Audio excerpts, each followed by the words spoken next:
Hey, welcome to College of Computing and Data Science.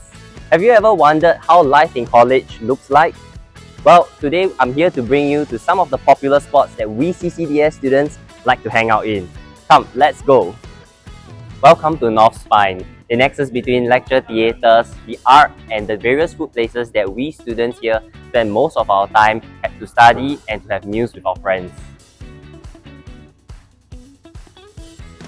We are now here at the CCDS General Office where we students tend to hang out here to finish up our tutorial lessons in between lecture breaks or to look for our professors for consultations after lectures. We are now in the student lounge, a retreat spot for us students to hang out before lessons or to really just study with our friends.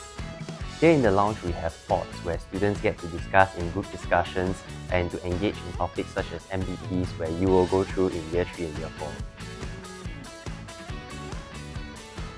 Hey, welcome to the CCDS lab where we students put our theoretical knowledge into practice. One example here is the breadboard where we get to play with the intricacies of the different circuitries that we learn during lessons.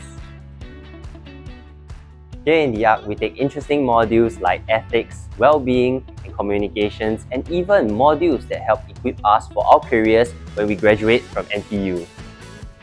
Reach new heights in your AI and computing adventure with CCDS.